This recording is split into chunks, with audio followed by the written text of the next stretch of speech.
Hello, welcome back.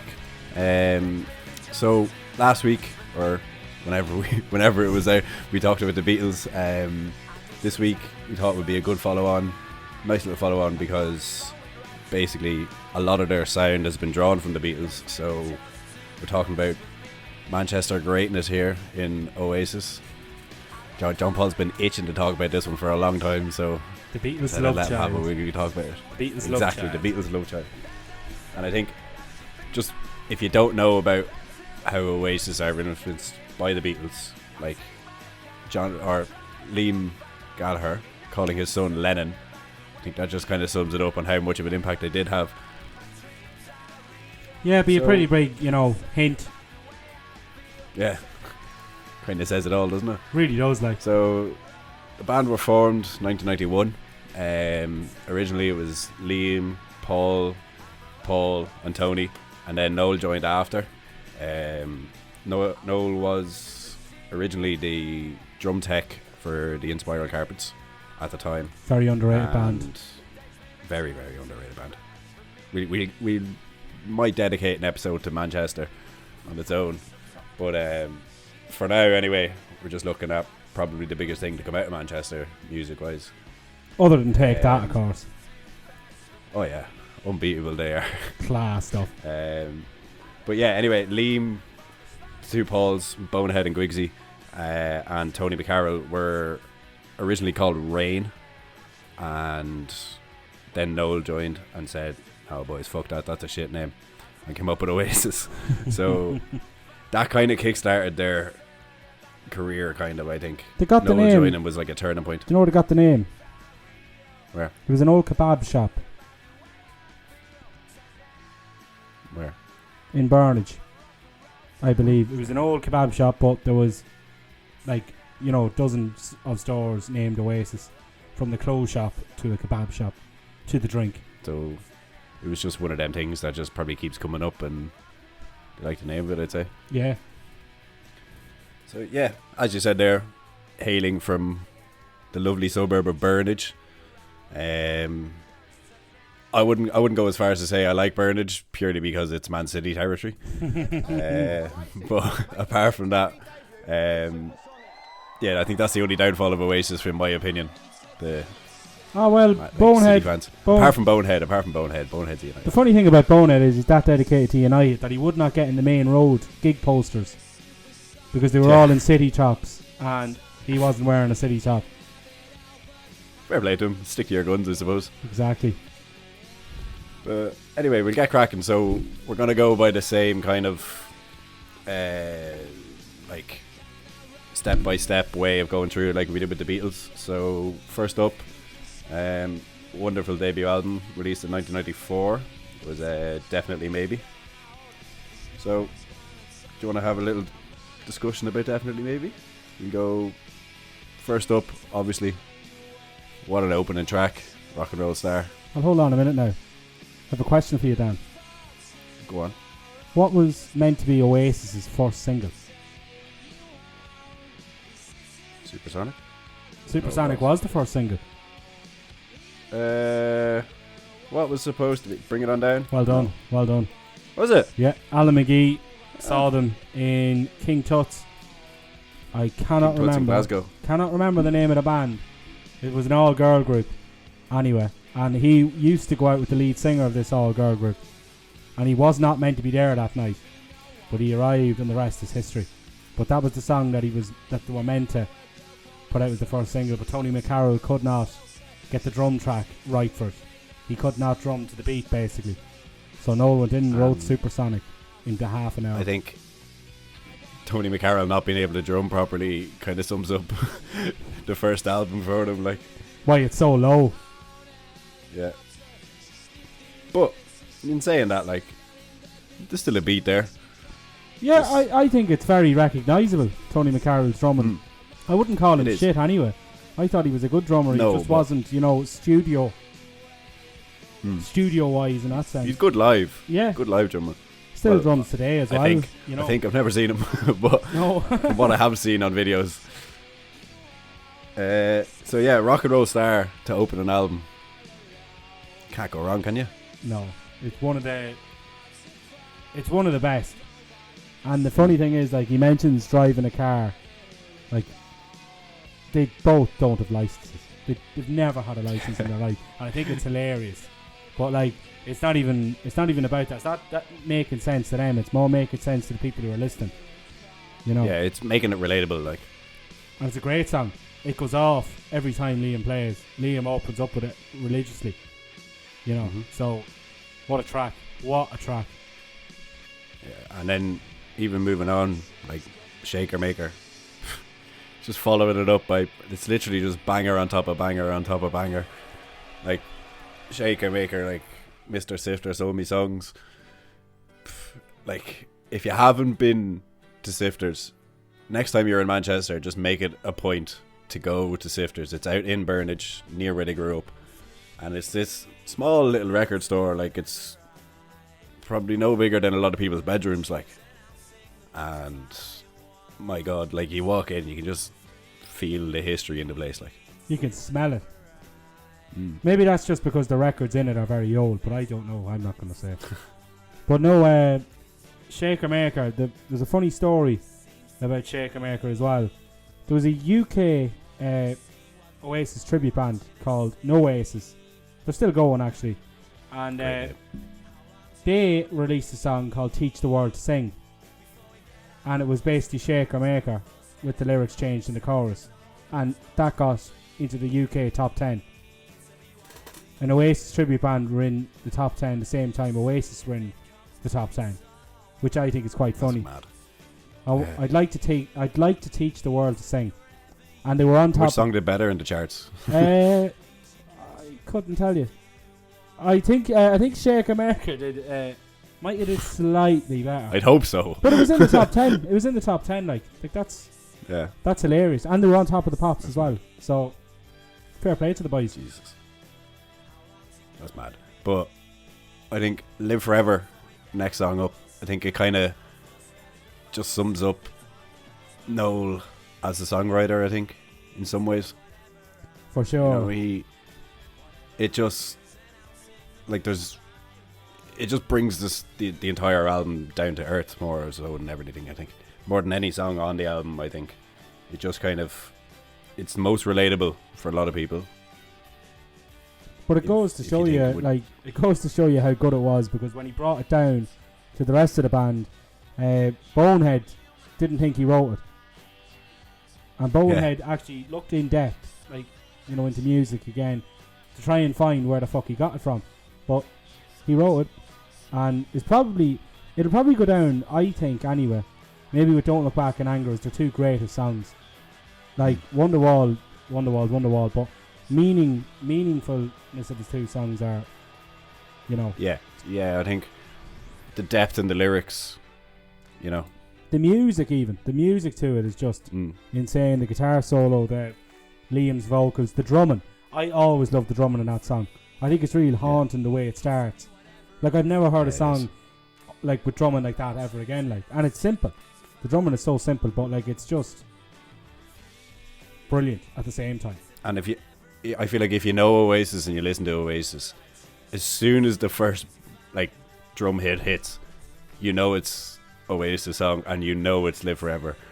You know, like, it's so iconic just from the start of it, like, from straight away. It's a great song. No, it's one of the greatest. I think it was voted a couple of times the greatest song of the 90s.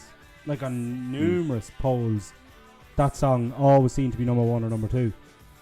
And it deserves to be it's up hard there. to look away from it, though. Like, it is, like, and the funny thing is, when there is a poll like that, you always have the Nirvanas, or you have, you know, the Pearl Jams, U2 maybe, or whatever in it, and it's always Smells Like Teen Spirit or Live Forever, and I know which one I put at number one, you know. So yeah, I would as well. But basically, I feel like Oasis were like the British version of Nirvana in a way. Like Britpop is kind of this anti-grunge kind of thing. You know, it's kind of it's more original to the rock kind of influences that even grunge bands would have drawn from as well. But I think Britpop as a whole is more rock based than grunge. Yeah, you know what I mean? I think I think the lyrics. I think the big difference between the two genres, like grunge was the very beginning of the 90s. Grunge died very quickly after Kurt Cobain died. But I think the big difference between grunge and Britpop, indie rock, for instance, is the lyrics. The lyrics, I think, are much more meaningful when they're wrote by. Now, this is only my opinion, but I think they're much more meaningful. As Noel Gallagher said, he doesn't want to write songs that, say, I want to shit myself in the head and not get up tomorrow, That's him describing Kurt Cobain, in the 90s. Now, he's a lot more respect from than that, but, it's the truth. I know what you mean. Yeah. And even when we're just talking about, song lyrics and songwriting, if you move on to, Supersonic, the whole story about how that was written is just madness. I think it just shows how good of a musician and songwriter Noel actually is. Incredible. So if you haven't seen it, watch the documentary Supersonic. It's not just about the song, but it gives you a good insight on basically who Oasis are as people as well as a band. And for Supersonic, they were in the studio recording definitely maybe. Now correct me if I'm wrong, but I think the rest of them went out to get a Chinese or something, or was it a chip? Anyway, they went to get takeaway, and by the time they had left and come back, Noel had written Supersonic. Yeah, so that'd be correct. What's that? Yeah. Maybe 20 minutes. Yeah, 20 minutes maybe. And it wasn't the only one. That wasn't the only time he did that in his career so far. He's done that on numerous occasions, spur of the moment kind of songs. So he says, and they're incredible. In the heat of the moment, dare I say it. That's it. No, that's it. So even coming up after Supersonic, which was their first single, as you said a few minutes ago, Bring It On Down was supposed to be their first single, and that follows up Supersonic in the album. Yeah. What do you think of that? I think it's kind of here's the two, take your pick, nearly one by one. I remember being in what was it? A couple of years ago, me and you were in Malahide, and he started bringing out a lot of the older stuff that hadn't been played in a long, long time, and that was one of the songs he did. And he did them kind of in a bunch. He did Listen Up, and then he went in to Bring It On Down, and it was insane. It is pure punk rock. That's what it is. Pure British. It's just punk energy. Rock. It's just raw energy. Oh yeah, completely. There's only a couple of songs Oasis have that you would put down in the punk rock genre. That'd be one of them. And he did a song on his live stream he didn't do for a while as well, Head Shrinker. They'd be the two that'd be in the punk rock category for me with Oasis. But even the name Head Shrinker is kind of a punky kind of name for a song. Melt Your Face. Yeah. Coming up after, you even have Cigarettes and Alcohol. Fantastic song. Brilliant song. Brilliant. Just the riff at the start is just it's pure bluesy, but it's like a Manchester blues kind of. It's T-Rex is what it is. It's a complete and utter rip-off of Get It On, but nobody gives a shit because it is a rip. It's a complete rip-off. There's nothing original about the riff at all. The solo, brilliant. The song is brilliant, but it is definitely, and probably one of the only, I would say, I don't know what you could call it, a sample. I'd call it a sample guitar maybe. It's not sampled, he plays it himself, but one of the only songs where I know what you mean. Riff is completely copied. Yeah. It's a bit slower in Get It On, but it's still raw and it's still you want to get in a mosh pit to that song. That's what you want. And then after you have Dixie's Dinner, love it. Love it. Who could write a song about eating lasagna?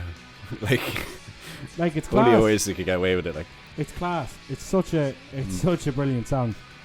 And it's only 2.5 minutes long. I remember Noel did I don't know, it could have been the 5th or 6th time I seen Noel, and he played that, but he did it with an acoustic guitar and a full band and slowed it down, and it was still really good. Yeah.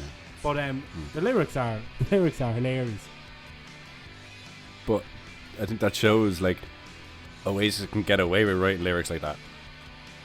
A lot of their songs are deep, meaningful, and mean a lot to a lot of people, but some of these songs are just like so lighthearted and jovial, and like they can get away with talking about lasagna in a song. Like I don't think many artists could. But then again, like it's true as well. The lyrics are true. Like in some sense, people will relate. Some people will relate to that song, you know. And then Slide Away, like another fantastic song. Voted numerous times in Oasis fans polls as their greatest song ever and one of the greatest songs of all time. So I think that says it all, really. When you know, it's not now. It's been voted by fans. So like when it's voted by fans, you know, you're not going to get Wonderwall at number one. You're going to get like a proper song. And Slide Away is Jesus Christ, what a genius of a song, like, you know. Yeah. The guitar and I think everything. It's kind of one of them songs that everybody knows the chorus, no matter what music you listen to. You know, everybody's gonna know it. Oh yeah, and the solo and the backing vocals on the way, like the outro to that song is just, it's incredible. And like as well, you know it at a Liam gig or Liam played it anyway. I don't think he played it on the last tour, but no, I've seen it live. I don't know how many times with Liam, and the crowd sing every single word of the backing for the outro. He could honestly just come out on stage. They could start playing the song, and he could just leave. He could, yeah.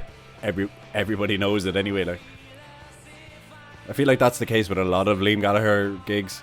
You know, you can't really hear him. Like it's you don't need to. You don't need to know. It's you know? They're very like Liam and Noel gigs are very like Stone Roses gigs. You know, like if you're coming to hear a voice, in Liam's case, Liam's voice has, I think, come back to his very best nearly, like the best it's going to be, and it's very good. But like at a Stone Roses gig, you know, Ian Brown has never been able to sing, so you sing louder than Ian, you can't hear him. Grand. Ian Brown, I find like Ian Brown was never really known as a vocal, no, like a vocal presence. He wasn't a singer, you know, and I feel like Liam is slightly underrated in that regard, I think. Yeah, because a lot of people see him as like this magic frontman, and that's all he's good at, and he's good at, like, he's basically a hype man for a lot of people. But when you look at actually like his technique and his voice, like, it's not many people can do that. No, I agree with you, and he has a great voice. He does. Indeed. Now we'll get onto it later on, but I feel like his voice did massively deteriorate as the band go on. See, people say that right, that his voice was going to deteriorate with all the harm he was doing himself. And if I was in his position, I would have done the exact same, you know. Yeah, like it's part and parcel with the lifestyle, kind of. Exactly, but like I don't think his voice changed. I don't necessarily think, like album-wise anyway, I don't necessarily think he got worse. Like I still think his voice was as recognisable on the last album as it was on the first. Oh, you know? It was. Do you know, you still know it's Liam. You know. Oh, exactly, yeah. And the Oasis sound didn't suffer because of this. Live shows did, but yeah, not the album. Not the album. No. Anyway, we could talk about any single album for hours, so we'll try to keep it moving. Next up was What's the Story, More Than Glory, 1995. Like, as far as second albums go, like, you're not going to get much better, are you? There was no second album syndrome here, baby. No, definitely not. Like, I'm just looking at it here, like, your first four songs are Hello, Roll With It, Wonderwall, Don't Look Back in Anger. Like, number 2 in the charts. What a way to start. Like a number 2 in Roll With It and 2 number 1s in the first 4 songs. Like, fuck me. And even Hello is a great song. Hello as well, and the backing as well. I love some of the backing, like, you know, it's good to be back. You know that, like, it's brilliant as well. Like, great songs. It was the first song. Not the first song. The first album that Noel had a writing or a singing credit on, with Don't Look Back in Anger as well. It's a great album, brilliant album. Like, we could sit here and talk about like Wonderwall and Don't Look Back in Anger. Is there much point? I think everything's been said about them already. Like, you know, there's not much to say, and it's the same. All I'll say is, who is Sally Conway? Don't look back in anger. You know? So, Sally Conway. Who is she? I still think though, like the album tracks, there's very few album tracks on it, to tell you the truth. Nearly the whole album was a bona fide single, you know. Yeah. Like You know. the first number one off it, like, what was the first number one off it, Dan? Roll With It was the first single, that was number 2. Yeah. Was it... Some might say? Well done. No. Was it? Yeah, not many people know that. It's a great pub quiz question, but Yeah. some might say is lyrics wise. Oh jeez, it's in my top 3 with the lyrics in it. I'd agree with you. It's a great song, and it's a belter to hear live as well. An absolute belter. Even turn on like a live. Go on to YouTube, throw on some might say live, and you'll understand. Away you go. Exactly. Now you're sucking diesel. But as an album, like, you have those first 4 songs to be mentioned there. You have like Hey Now, decent song. Very good. Not a standout for me. Not a standout. But I think like if any other band did Hey Now, it'd probably be their their single, like their lead single off an album. Like, it's a great song as well, but obviously in that it gets lost in that album. Yeah, you have the 2 Swamp Song excerpts. Sorry. Yeah, you have the 2 of them as well. Bonehead's Bank Holiday. Yeah, that one as well. Like, I was just looking through this album and it's just banger after banger again. Like, She's Electric, some might say, Cast No Shadow, More Than Glory, Champagne Supernova, Talk Tonight, like Aqueous. Yeah, like, they were all B-sides to the album. Yeah. Like the album ends at Champagne Supernova. But like the B-sides to that album were just insane. But like, Come On Feel the Noise, Bonehead's Bank Holiday, like all B-sides. Round Our Way as well. Round Our Way is very underrated song, I think. Yeah, that was a B-side to Wonderwall. Like, and I'd nearly rate it higher than Wonderwall. But like, some of the songs I would, but if you don't know Oasis, you're not going to. No. If you listen to them, you will. It's a great song. Like, I'm a huge Oasis fan. I fucking hate Wonderwall. Yeah. Do you know? Like, no, I'm not taking anything away from the song. Like, it is a great song, and I understand why people like it. But my God, I hate it. Yeah, like, see, the thing is, right? I have a couple of the CD singles. I actually got. I fetched them online because I wanted them, and if I want something, I go get it.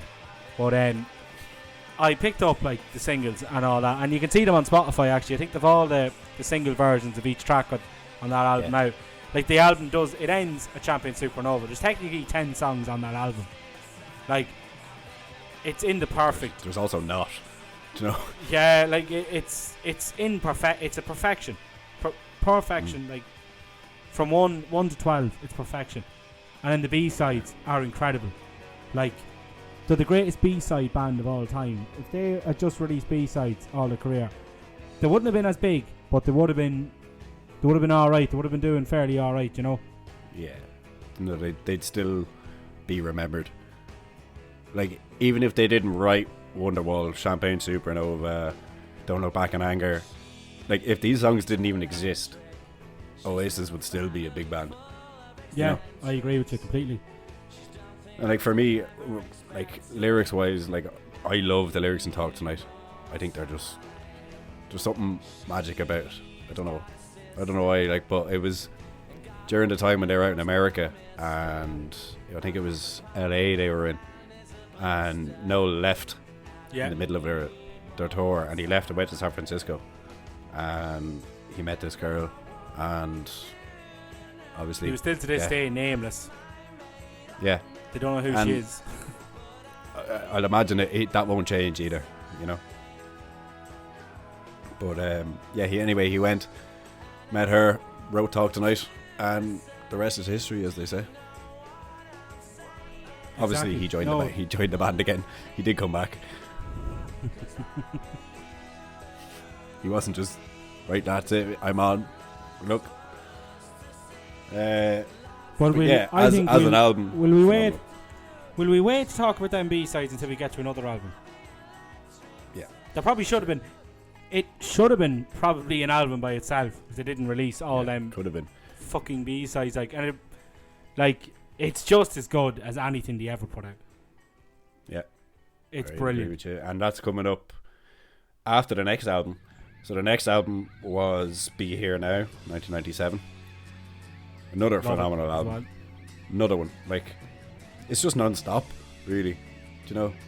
Yeah, it's just the shame about it is it's only getting its true recognition now, where back in the day the press bigged it up, like, because they said that Morning Glory and Definitely Maybe were crap and they got it wrong. So the bigged up Be Here Now, which was basically just a cocaine fueled 6 months where Noel Gallagher decided, right, there's no point in editing any of them songs, you will leave them. And I think the shortest song on it is 5.5 minutes, if I'm right. I could be wrong, but like, I think, yeah, it's fucking insane. It's like watching it's like listening, like if Tarantino was a CD, this would be a CD. I'd agree with you. It's a marathon, like, it is a marathon, but it's a brilliant album. It is. It's a heavy listen, but it's worth every minute. Do you know? The first song on it is one of my favourites as well.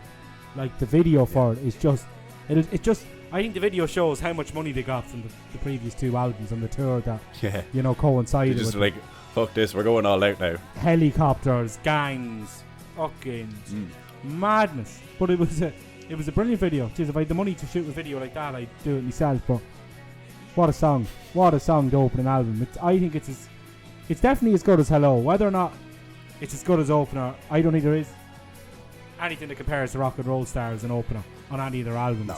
But it's brilliant. It's such a great opener. Yeah. And then, like, even some of the other tracks on it, like Stand By Me, Don't Go Away, Be Here Now, Great All Around the World. All Around the World, You know, was like, it's number 1 off it as well. Yeah. But like, as well, fun fact, Fade In and Out.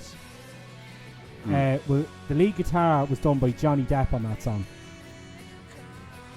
There you go. Believe it or not. You heard it here first, folks. There you go. And it's insane. Very underappreciated guitarist, I think, as well. Johnny Depp. He mightn't be. Yeah, well, I think he's not known for it. You know. He has. He should be. Like, he could be. You know. Like, he has a band, like, but it's not really documented at all. But like, it's savage. Like, and of course he's a good musician. He's best friends with Shane MacGowan, you know. So he has to be somewhat, you know, goddish on something if he's, you know, Shane doesn't surround himself with stupid people. Well, he has, but not anymore. Is that why you're not friends with him? I'd be dead if I was friends with Shane like, MacGowan. even I'd somebody be dead already. like, yeah, you wouldn't last a week. No. But like, some of the other tracks on it, like Going Nowhere, another good song. Like, I Got the Fever. Like, they're all B-sides. Just, that's a B-side as well. Like, it's ridiculous. But like, you think, I Hope, I Think, I Know. That's like another one of my favourites. One of my, yeah. Like, what a tune. Yeah, it's up there. Be Here Now, Liam was doing it at his gigs as well. Great bouncy track as well. There's so many. Like, it's a great album. It is a great album. I'm not, like, Don't Go Away as well. That's another cracker. Like, I feel like it's an album that's almost nearly overlooked as well. It is. Do you know? But believe it or not, because of the first two albums, everyone was just like, "Oh, this is their third album." They obviously took a dip. I don't think it did. It didn't take a dip. Do you know? Like, believe it or not, that song, or not that song, that album was, it had sold more copies in the first 2 weeks than What's the Story, Morning Glory, and Definitely Maybe sold in the first 2 weeks of its release. So there's something to be said about that as well. Like, and it went to number 1. So it couldn't have been that bad. But it was also the last album with Bonehead and Guigsy. And Guigsy has not been seen since. Yeah, I think Guigsy just kind of disappeared off the face of the earth after that. Like. But don't blame him either. Probably, like, in saying that, like, huh? I don't blame him either. He might have thought if he kept going, he was going to end up with a box. Which, with the way they were living, like, and probably the same at Bonehead, I think they started families, and it was just all a bit too much. Like, Liam and Noel, were still living the high life. at this stage still, so Yeah, like things like that are gonna take its toll on your body as well as your mind as well. Like, there's only so much you can take. Like Nebworth was I think their last hurrah kind of way. Like they had Be Here Now recorded at that stage. Like Nebworth was 96, Be Here Now came out in 97, but it was all recorded and done at that stage. And I think they did the next tour all right, and then they fucked off after that. Yeah. But anyway, as we were talking about B-sides, this next album, Master Plan, basically just an album of B-sides is what it was. Absolutely phenomenal. Like Aqueous, Underneath the Sky, Talk Tonight, Going Nowhere, Fade Away, The Swamp Song, I Am the Walrus live in Glasgow, unbelievable. Like Listen Up, Rockin' Chair, Half the World Away as a B-side. Like, oh god, like what is going on? Like it only went to number 1 for the first time with the John Lewis ad. Yeah. Like madness, absolute fucking madness. And it's another song that everybody knows. Yeah. Like no, there's a couple of songs off that now that I like. They wouldn't necessarily be known, but like I love Underneath the Sky, Going Nowhere. I bloody love that song. I think it's one of Noel's best songs, to be honest. Yeah. Like Fade Away, Swamp Song as well. Swamp Song in itself is a great song. Like, yeah. Probably. I love the way they opened with that at Main Road as well. Yeah, madness. Like, but like the Master Plan, I think the Titan song, along with Acquiesce, which was voted recently as the greatest B-side of all time. I don't think we're going to dispute that. I think it most certainly is the greatest B-side of all time, with two of maybe the most famous brothers in music ever sharing the vocals. I don't know. They'd be up there anyway. But there's not many other brothers that, like Everly Brothers maybe. You have the Davies brothers in the Kings. Like, yeah. But I think they are brothers. I think they're, they're in top 3, top 5. I'd say they're in a league of their own, kind of. Oh, they are. With regards to family members in a band together, like you don't. If you think of brothers in a band, the first band you think of are Oasis. Yeah, like Oasis, and then the Kinks for me, and then maybe Van Halen. Like that's it. That's what I think of. But like, AC/DC as well. AC/DC, yeah. But them two. But even still, Oasis are just known. Yeah, like they're the they're the front of the band. Like they're the very front of the band. I think the only other band that can lay claim to that would be the Kinks, really. Like two people who controlled what was going on in the band. But like that song Acquiesce. Like I remember me and Dan were in the Tree Arena in 2019, and Liam decided to add Acquiesce to his set list at the beginning of the tour. We knew he was playing it, but we didn't know how it would go down, and it was insane. Like he would sing. I think it was probably the highlight of the gig. Oh yeah, I agree with you. Yeah, nobody thought we'd hear that live, and like with Acquiesce as well. Like it didn't matter anyway that Noel wasn't there, because when Noel had started singing, the crowd would take over anyway. The whole crowd was Noel that day. Like, and the funniest part of him actually playing Acquiesce, it was the first time in about 20 years I think he played Acquiesce. It was the first time on the tour that he actually sang the second verse of the song. He used to always just repeat the first verse, which I never noticed, and it was an Oasis fan page that I'm part of that actually shared that, and I was like, what? Nobody noticed it. Like I didn't anyway, but not a lot of people noticed that he actually repeated the first verse of the song for the second verse. He probably forgot the lyrics. Probably did, or probably just wasn't arsed. He's like, I'm gonna fuck with people's heads, But I don't speak Spanish. No. But it's a great album. It's a great album. Great album, fantastic album. As far as B-side, like, how many bands have a B-side album? There's very few I can think of. Like, there's only 2 I can think of off the top of my head, but there's definitely more than 2. There's the Killers, obviously, with Sawdust, and the Oasis with Master Plan. I can't think of any others. Some other bands have some good B-sides. Arctic Monkeys have had some good B-sides. But other than that, like, I can't think of a band that, you know, like, had the amount of, like, whopping B-sides that Oasis have had. Yeah, so I think any band would be happy to record an Oasis B-side as their own single, and they'd be incredibly proud of it. Like, a lot of bands would release an Aqueous or Half the World Away as a lead single on any album. You know? Agree, yeah. And I think that just goes to show just quite how incredible a songwriter Noel is. I know Liam can be credited to writing some of them, not many, but some of them anyway. But as far as Noel's underappreciated genius in songwriting, I think as well, like, because if you're talking about songwriters, the people that stand out are the likes of a Bob Dylan, like Lennon, in recent McCartney. times. I'm not a big fan, but in recent years you have to hand it to Ed Sheeran.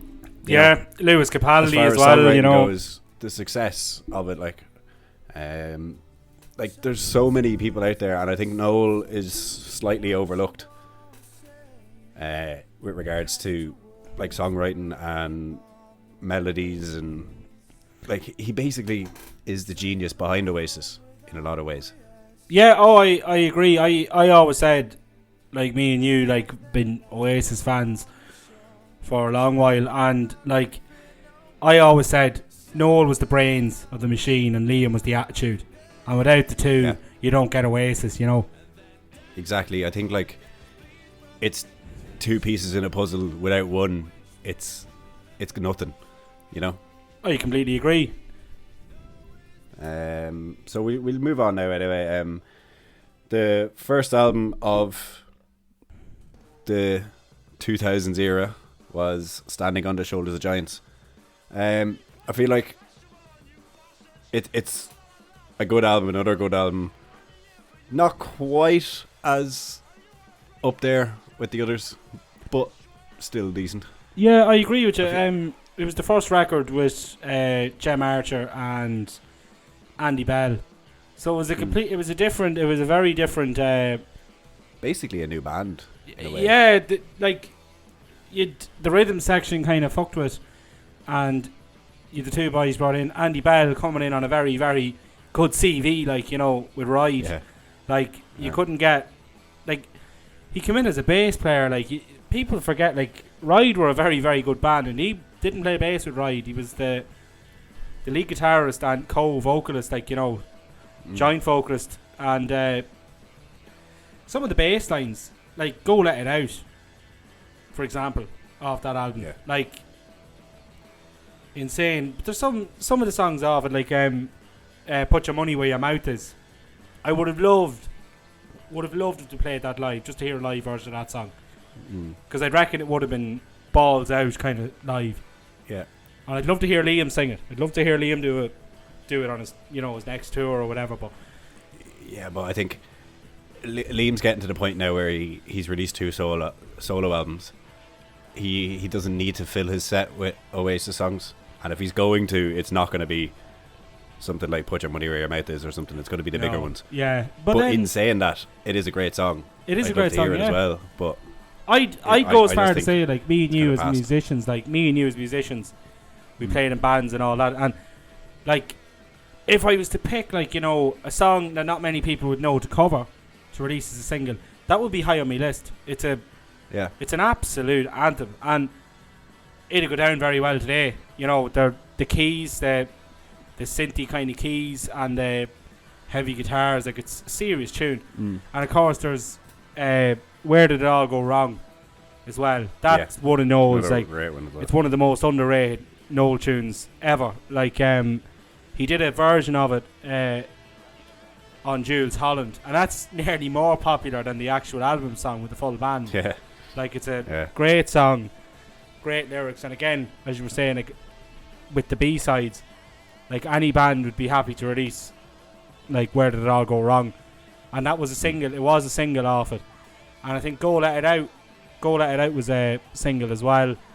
Like, you're getting, like, it's an album of kind of like, there's a song here, there's a song there. Gas Panic off that album. It's probably like, I think it's the best song off that album.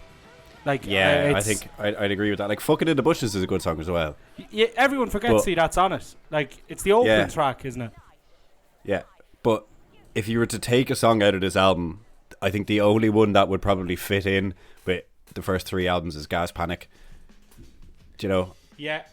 In a way, like it's kind of drawn back to their 90s kind of sound. Gas Panic is very Be Here Now kind of kind of stuff. Yeah, that era of it. Yeah. And as well, Liam played that on his last tour, and it was insane.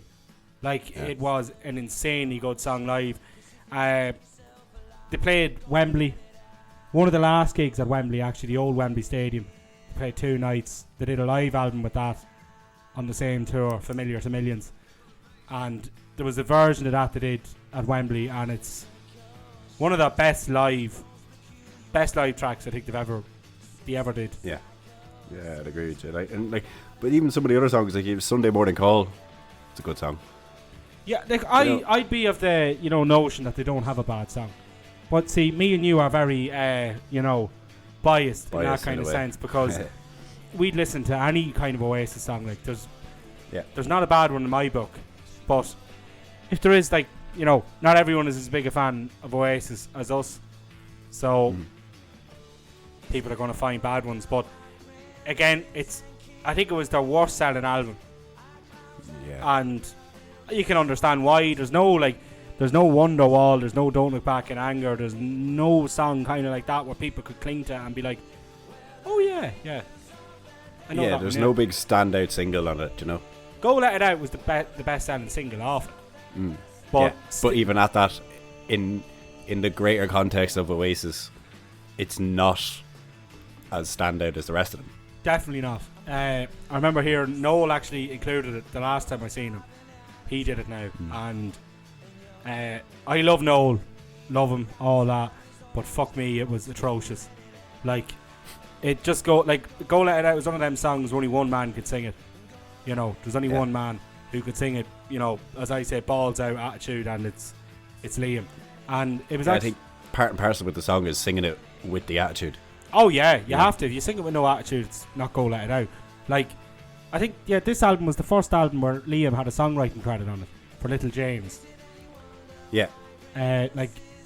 Good song. Not one of my favourites.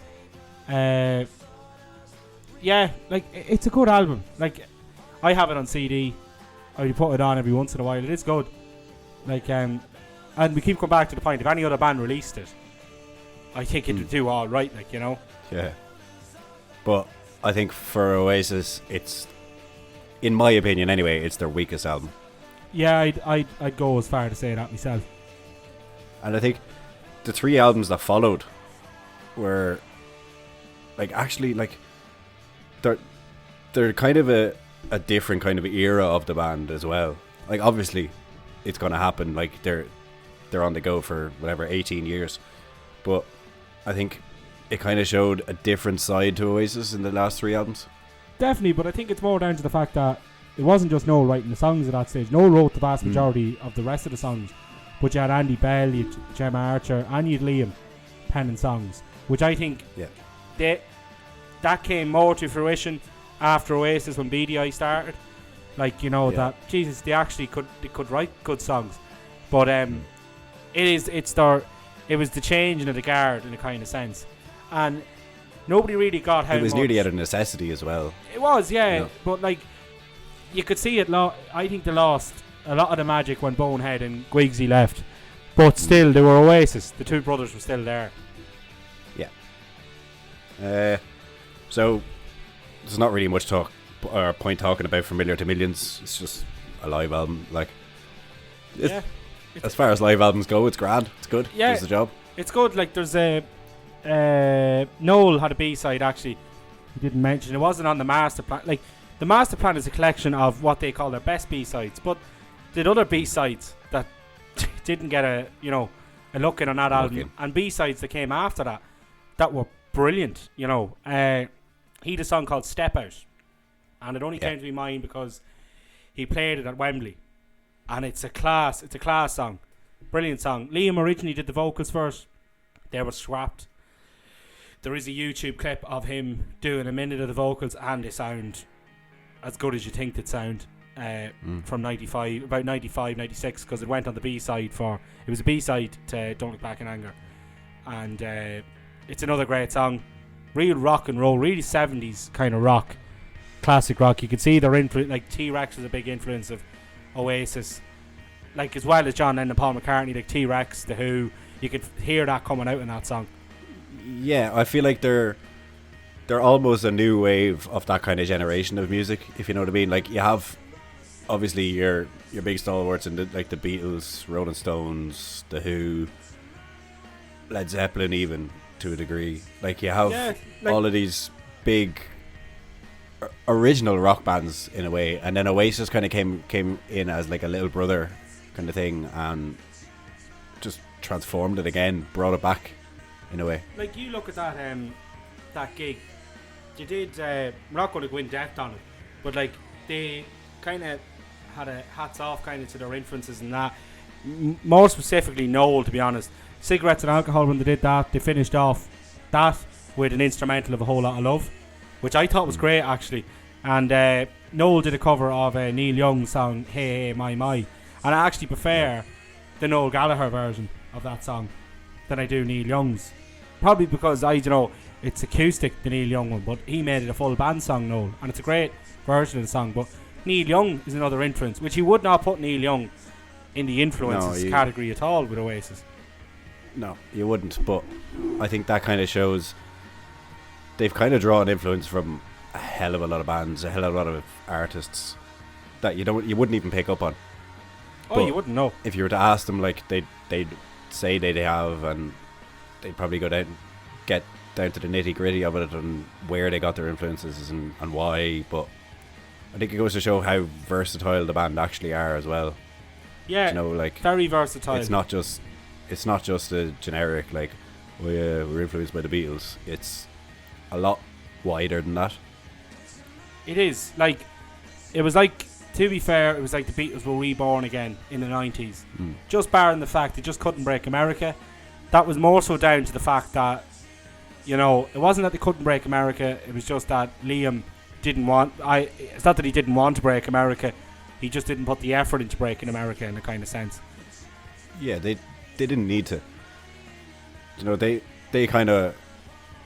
They settled when they had England. They had Europe, Asia, you could say as well. Japan, South America. Well. Like, they were massive in Japan. Massive. South America, Argentina. Like, you could go out to Argentina, and I guarantee the two bands on people's minds would be AC/DC and Oasis. They'd be the two. Yeah. Anyone would mention, That's mad. Like, they just came from this little housing estate in Burdage.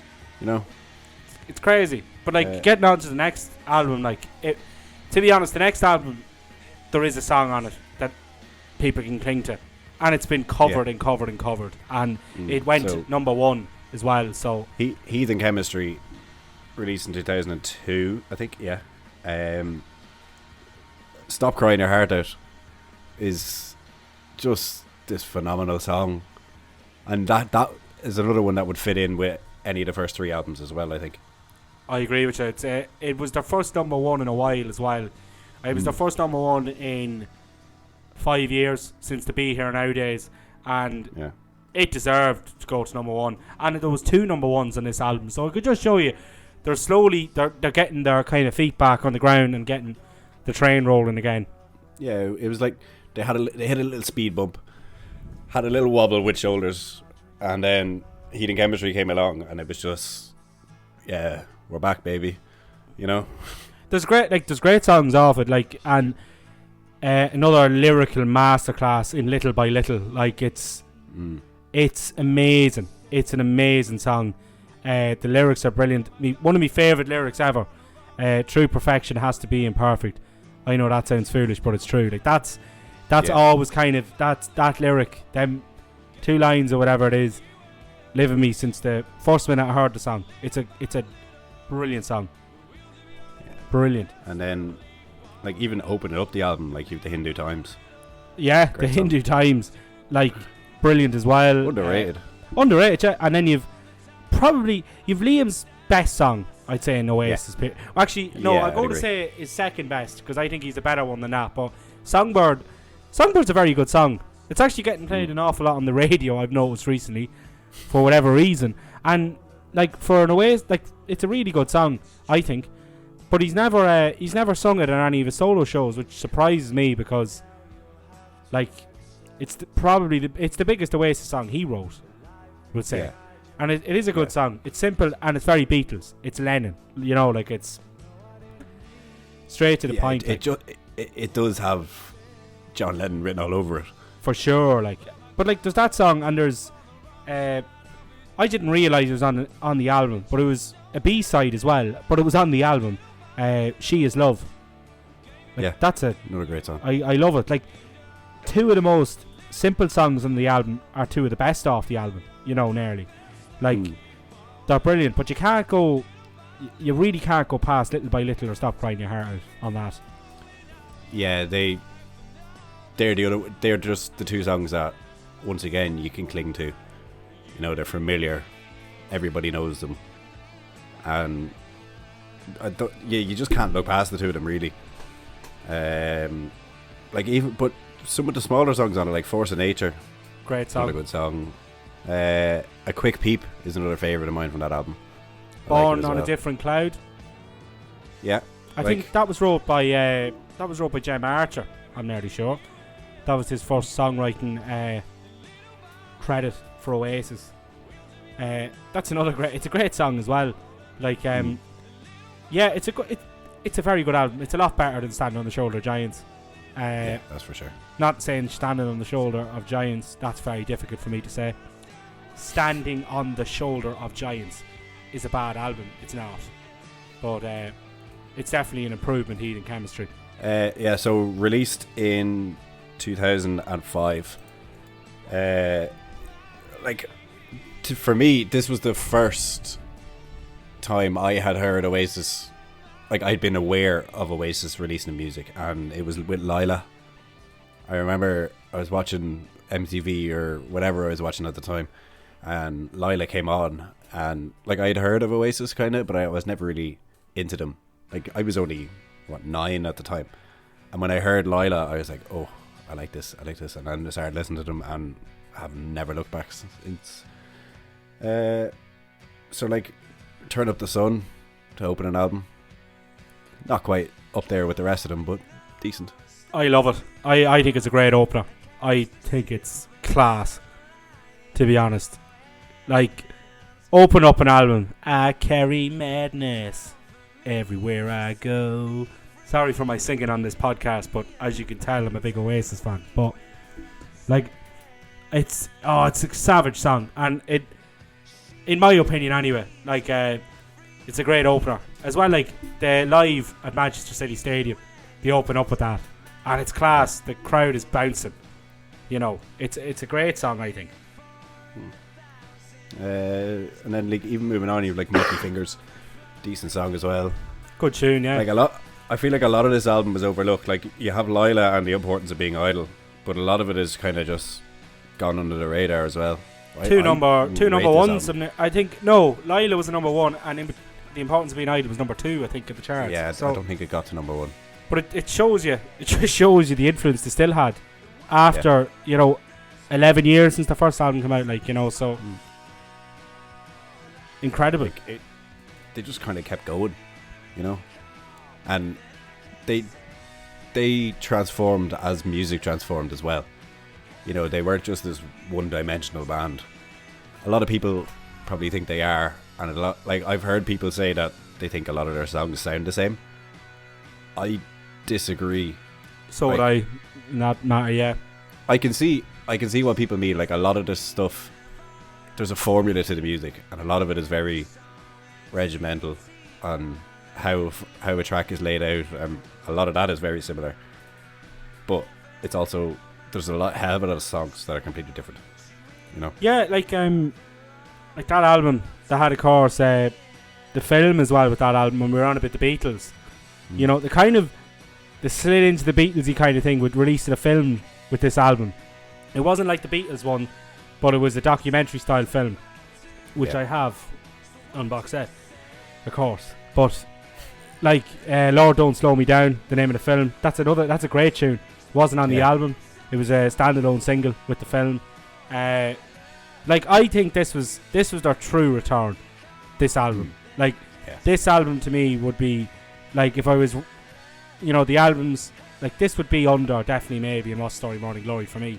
I think it's a powerhouse of an album, an absolute powerhouse, and you've a mix of songwriters on it. You don't just have Noel, you've the whole lot of them, joining in, and you've Zach Starkey on the drums. Ringo's son, yeah. Who is an extraordinary drummer. And if you ever get the chance to go and see The Who live, go. It's just a show in itself to watch him play the drums. It's incredible. It's masterful to watch. But I think it's a great album. I like A Bell Will Ring. Andy or Jem wrote that song, and that would be an underappreciated song, I think, on that album. I think it's a great tune. Yeah. I think Guess God Thinks I'm Able as well as another one that just kind of has gone under the radar a bit. For sure, yeah, for sure. There's so many on it,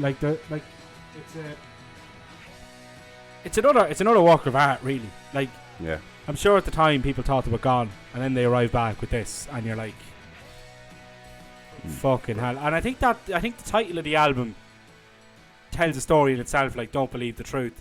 I think it was more of like a comeback cry kind of way. Like, yeah, great album. It was kind of like, we're not done just yet. Do you know? Oh yeah, but it just goes to show. We're still here. It just goes to we're show, still and I'm nearly sure the two biggest bands in the world at the time were still Oasis and U2. Yeah, probably, yeah. Like, and they were easy the two biggest bands of the 90s. They were, like, Oasis were, without a shadow of a doubt, the biggest band of the 90s. Like, definitely this side of the world anyway, the biggest band of the 90s. Like, if you were to go all over the world, definitely U2 and Oasis probably. Like, but like, it's a great album. Doesn't get as much recognition as it should, but it's a brilliant piece of work. Yeah, I'd agree there. But even like Lord Don't Slow Me Down is a fantastic song. It's a great song. Yeah, like it's mad. Like, you could add up another probably 10 albums with the amount of B-sides that were great that they had. Like, we didn't mention like Let's All Make Believe, Angel Child. Like, some of them were great as well. But overall, like brilliant album. And then the last album, Dig Out Your Soul, 2008. For me, it makes me sad that this was their last album, because I feel like if they were to go again, they were just kind of hitting their stride again. Do you know? I agree with you. And it felt like their legs were just cut out from underneath them after this. Yeah, but saying that as well, Dig Out Your Soul, like, I've noticed over the last couple of months, like, it's getting rave reviews from people who are listening to it for the first time, amazingly enough. And it is a great album, and I think it has Liam's best Oasis song on it, I'm Out of Time. Like, yeah, and I'm nearly sure I'm Out of Time was the last single Oasis ever put out before they split. Yeah. Like, there you go. That's one way of going out. It was either I'm Out of Time or Falling Down. So, it's kind of ironic that, they the were names the two, of the songs kind of fit in well, like they were the two last the final two singles they did. But like Shock of Lightning, Bag It Up. Bag It Up. Fantastic song. A great open to an album. Would you bag it up? Then you go into The Turning. The Turning is a great tune. Yeah. Waiting for the Rapture, and then bang, your Shock of Lightning. Like, it's a great album as well in its own right. It's another album where the songwriting is shared, which I think is it's good. But you think about it, like after that, if Oasis, we live in hope. I think they will get back together at some stage. You look at it and the songwriting been shared, it'll be back to Noel being the main man if they ever do come back, But I hope they do. But as you said there, it's sad that Dig Out Your Soul was their last album, because it wasn't like the Beatles with, you know, Abbey Road, Bye Bye. It was kind of like instead of a gallop, it was a saunter, kind of a way. Like, but It leaves you wanting more. it does, You know? yeah. But then again, when you say about you wish they had at least one more, like if we move on to the solo stuff, Noel Gallagher's first album was meant to be an Oasis album. So you imagine if that album was like, you know, with Liam's voice on the songs, you know, and you even go into like Chasing Yesterday, the second album, Lock All the Doors and all that. There, Lock All the Doors was that was a single, or not a single, sorry, that was a demo they recorded back in the 90s with Liam. There's demo versions of it on YouTube with Liam's voice on it, and it's much better. Like, you can't, like, Noel's is great, but nothing on Liam's voice on the tune. So if they didn't split, we would have had, you know, Noel's first Definitely solo another album.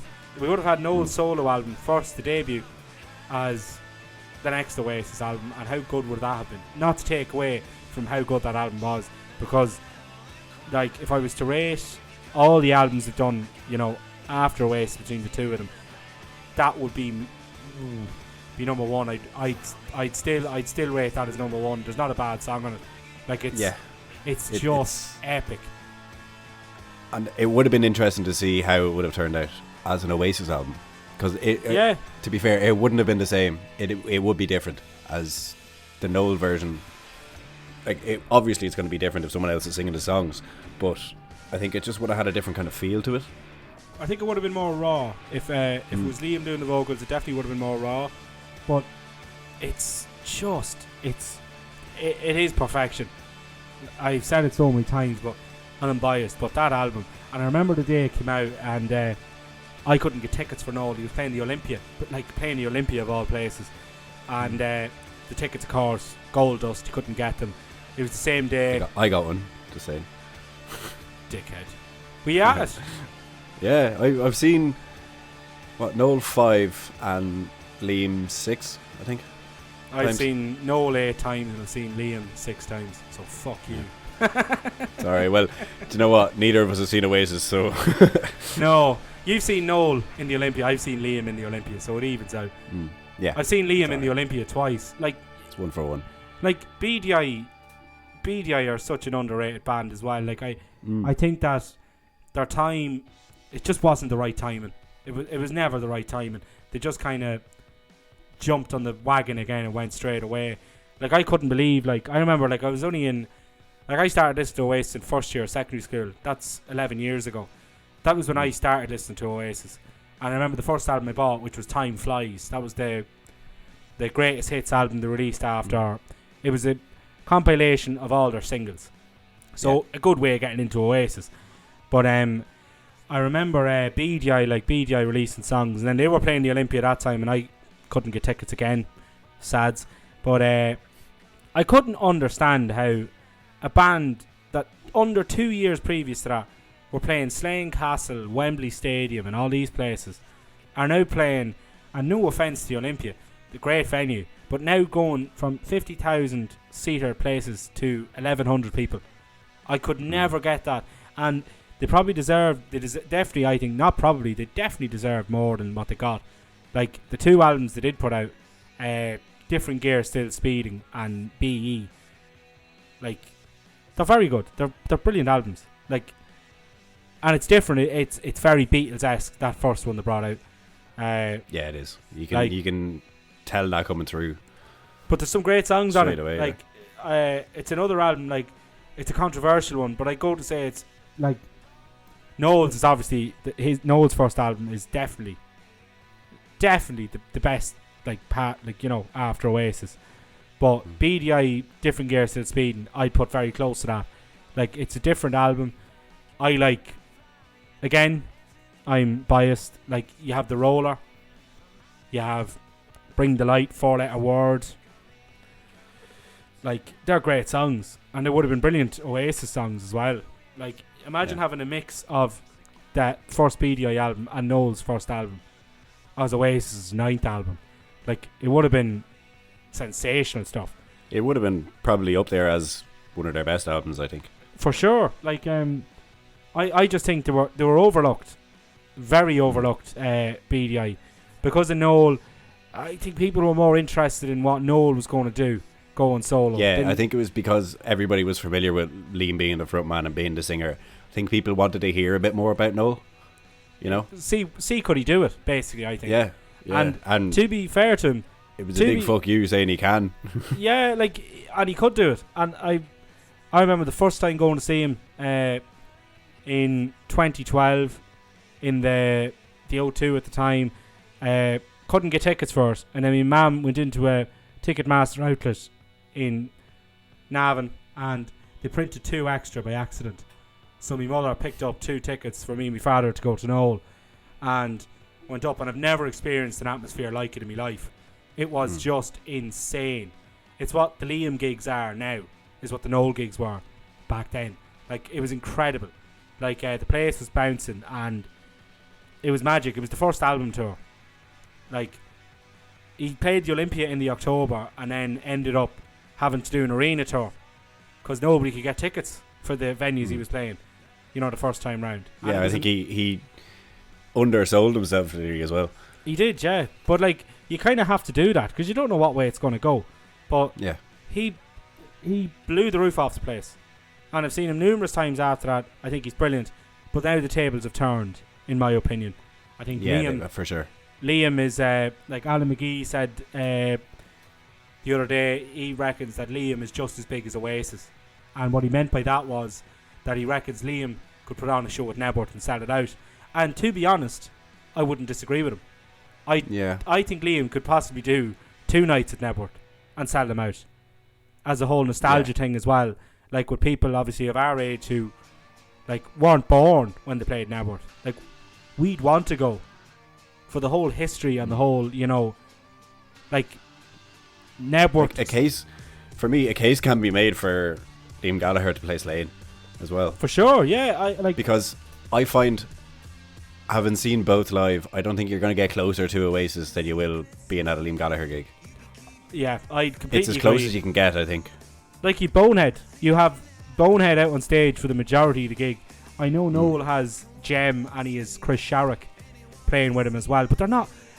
Oasis for me was always Bonehead, Quigsy, Alan White.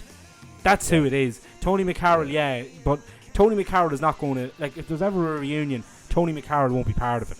It'd be Alan White that'd be part of it, and that to me is the true Oasis lineup, you know. So, like, for me, yeah, I completely agree with you. I think we've been at, I don't know how many Liam gigs we've been at together, but, like, he's incredible. He puts on such a show. It's a real barmy kind of, you know, atmosphere. And I definitely, if Liam put on a show at Nebworth, I would definitely be on them tickets.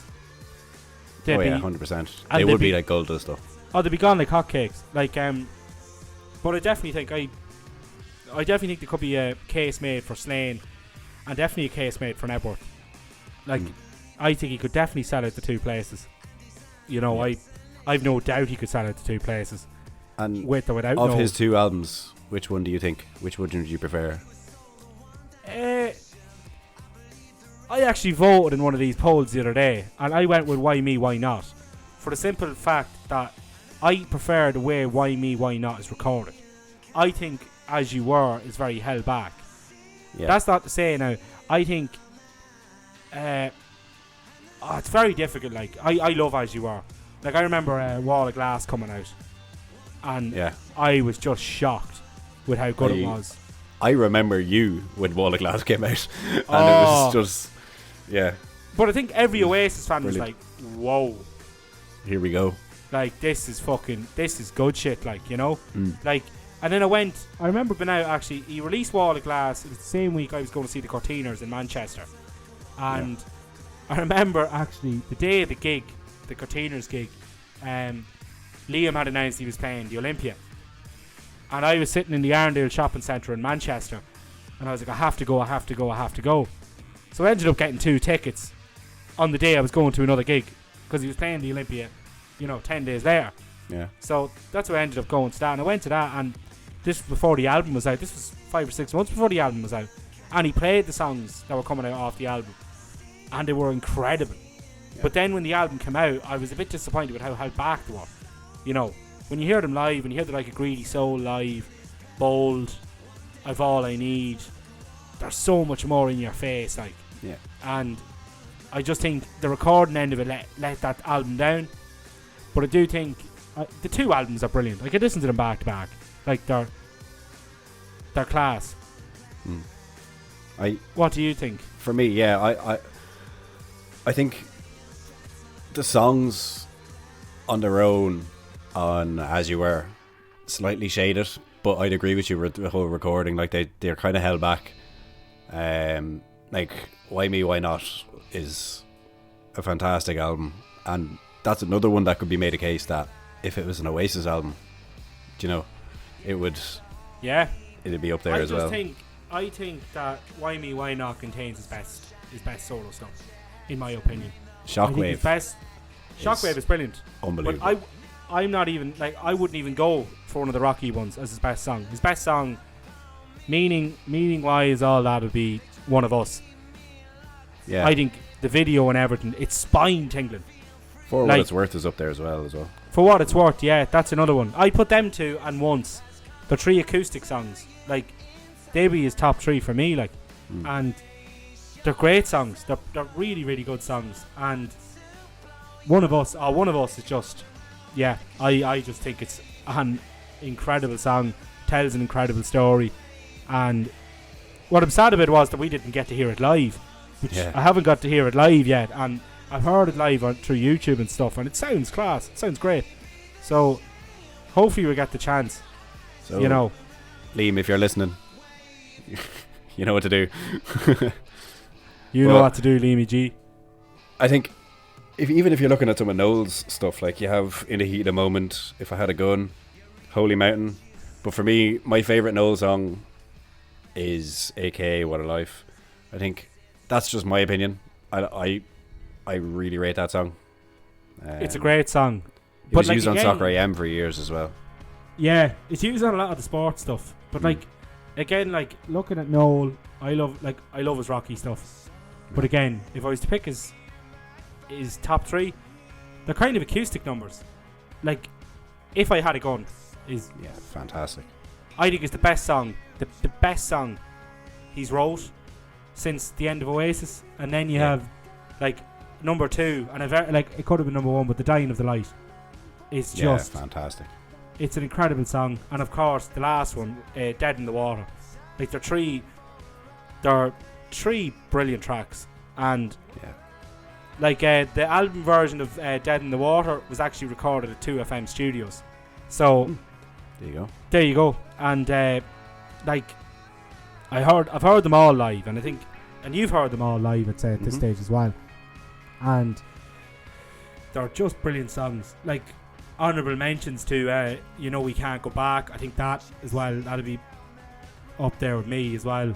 The whole first album, like.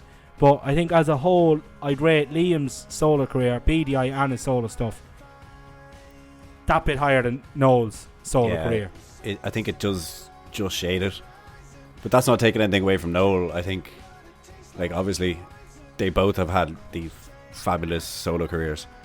But if we just go back to the main point of this episode, like, both solo careers, yes, fantastic, but I would give them up in a heartbeat for Oasis to come back.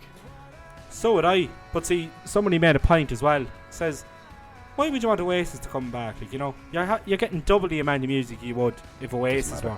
Doesn't you matter. know, that's my point. Yeah, it doesn't matter. Like I think there's a chemistry when them two bios are in the same room. They're rarely in the same room, to be honest.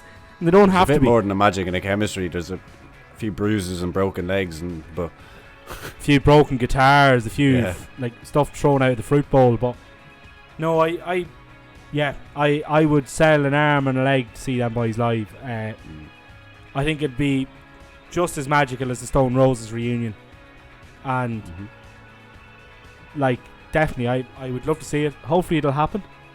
Hopefully. But I would look forward to seeing more Liam and more Noel anyway if it doesn't happen.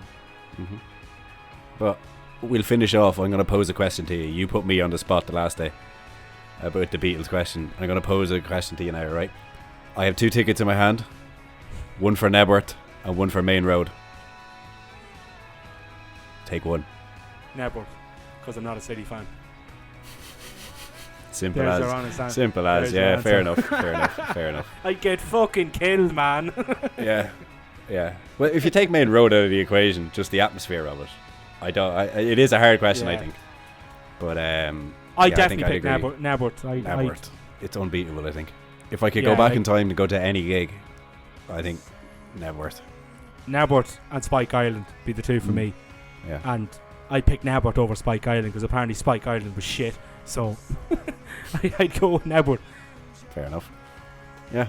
Anyway, that's enough for that now. Like, we could talk about this for hours, but nobody wants to hear that. we could go more in depth, but there's no point. So yeah, thanks for listening, guys. I hope you're getting familiar with this new series that we have going. We're enjoying recording it. It's something we enjoy talking about. We have a lot to talk about it. Yeah, so stay tuned. Hope you like this episode. We're not quite sure which one we're going to do next, but you'll find out soon, I suppose. You're electric, Dan. I am electric, and so is You gotta she. just roll with it. Anyway, do you know what you are? A What? champagne super ugly cunt. Right. Right, bye now. Yeah, that's enough. That's enough of that. So check out the socials. Be sure to subscribe, like, share with your friends. It's all appreciated. Bye bye from Okay. me. Yeah. So goodbye from me. Goodbye from John Paul. Had to cue you up there. Right. Cheers. All the best. We leave you at this one. Right. Bye. Bye. Bye. How many special people change? How many lives are living strange? Where were you while we were getting high? Slowly walking down the hall, faster than a cannonball. Where were you while we were getting high? Someday you will find me caught beneath the landslide in a champagne supernova in the sky. Someday you will find me caught beneath the landslide in a champagne supernova, a champagne supernova in the sky.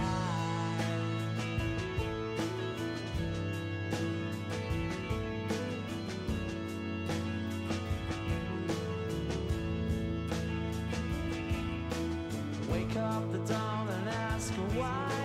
A dream, she never dies. Wipe that tear away now from your eye. Slowly walking down the hall, faster than a cannonball. Where were you while we were getting high? Someday you will find me caught beneath the landslide in a champagne supernova in the sky. Someday you will find me caught beneath the landslide in a champagne supernova, a champagne supernova. 'Cause people believe that they're gonna get away from the sun.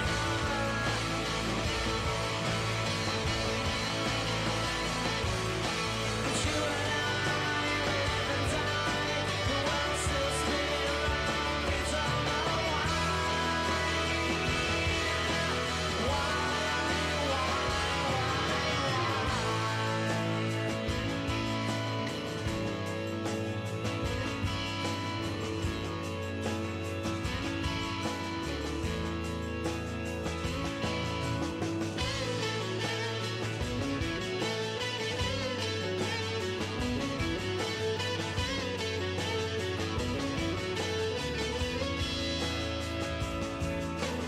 How many special people change?